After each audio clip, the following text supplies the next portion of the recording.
je suis la chargée de mission pédagogique pour l'ONG Expédition 7e Continent. Donc je m'occupe sur le territoire Occitanie de développer les partenariats locaux et j'accompagne en général des projets scolaires de cycle 3 et cycle 4.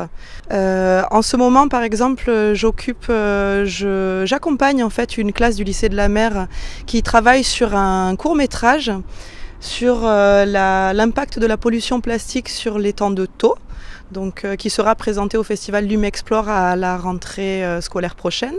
Ou encore, je prépare des élèves en fait dans le cadre de concours européens comme Euroscola, où ils vont du coup réfléchir sur des questions de politique environnementale.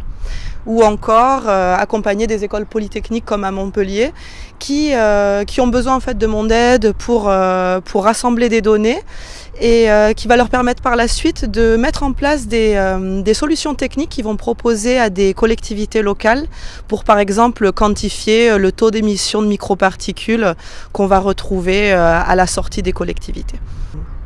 Pour vous raconter un petit peu ce qui m'a poussé aussi à m'engager dans cette aventure, c'est qu'il y a 2 ans, je cherchais en fait du coup à intégrer une association environnementale qui me permettrait du coup de mettre en pratique mes compétences pédagogiques et aussi scientifiques à un certain niveau, en accompagnant des équipes dans l'application de protocoles simples scientifiques ou de suivi écologique. Et donc j'ai rencontré Monsieur Dexon par hasard, qui m'a permis en fait de me rendre compte qu'en intégrant finalement, qu'en collaborant avec Patrick Dixon, j'allais pouvoir finalement appréhender au travers de la pollution plastique la question en fait de l'éco-complexe, c'est-à-dire faune, flore et santé publique. Et évidemment, j'ai aussi, enfin pas évidemment, mais ça a été le cas sur le moment, j'ai senti en cet homme aussi qu'il était extrêmement droit dans ses chaussures et très déterminé, ce qui a fait que j'ai pas hésité à répondre à sa proposition. Voilà. Alors le Covid-19 sur l'expédition, comme de nombreuses ONG environnementales, ont fait qu'on a annulé énormément d'événements, comme la tournée pédagogique du coup grand format que j'avais commencé à monter du coup pendant toute l'année. Donc celle-ci a été annulée. Ensuite, la tournée aussi 7e Continent qui avait pour but en mer Méditerranée de fédérer en fait des entités méditerranéennes autour de la question du plastique. Et donc ça, c'était en partenariat avec le Césaire et on était aussi porte-parole du coup de l'IUCN pour le congrès international. Donc c'est quand même des gros événements pour nous, mais bon, c'est ainsi. Alors là, on a de la chance, du coup, il y en a plusieurs, puisque du coup là, en ce moment même, je suis en train de reprogrammer à une échelle un petit peu plus réduite la tournée pédagogique qui aura lieu du coup cet été sur le golfe du Lion. Ensuite, nous avons en septembre une mission scientifique qui portera sur l'étude de la micro-couche, de la couche de surface en fait, en mer Méditerranée. Ensuite, nous enchaînons par le festival Lumexplore où présenteront du coup les élèves du lycée Joffre leur court-métrage. Donc voilà, ils concourront pour la catégorie junior. Donc on a aussi hâte de partager ce moment puisque le festival Lumexplore est fédéré par la Société des explorateurs français dont Patrick Dixon fait partie. Et ensuite, il y a un 4e événement important, oui, qui se déroulera en janvier, du coup, c'est le congrès international de l'IUCN.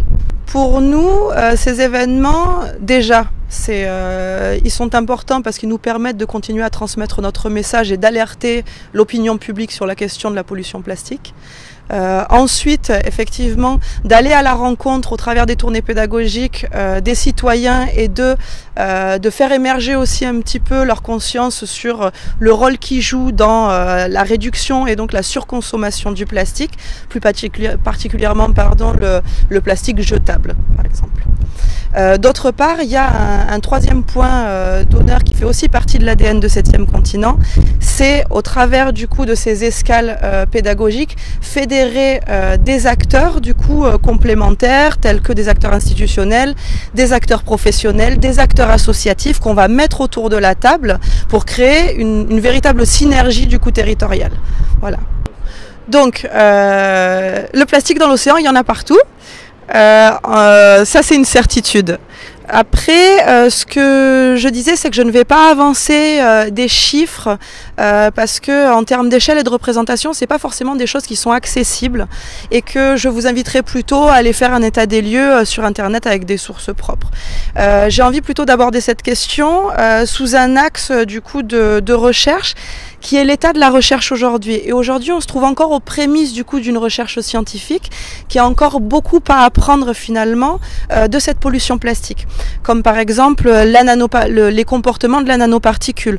On en a retrouvé dans les neiges éternelles. Ça donne du coup une idée de ce que pourrait être la nanoparticule dans l'atmosphère.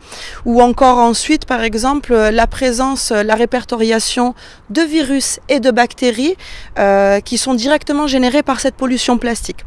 Donc il y a énormément encore pour le moment de thématiques et d'études à porter pour apporter finalement des solutions concrètes.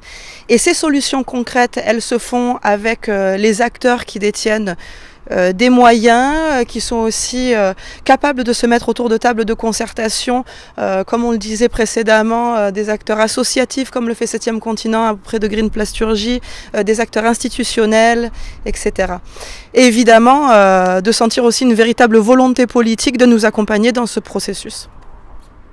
Donc la publication scientifique finalement, elle est d'abord là pour faire avancer, faire bouger des lignes de politique en matière de politique environnementale, mais pour donner aussi à ceux qui ont les solutions, donc les industriels de la plasturgie aussi, d'intégrer dans leur processus de fabrication des dimensions qu'ils n'auraient pas.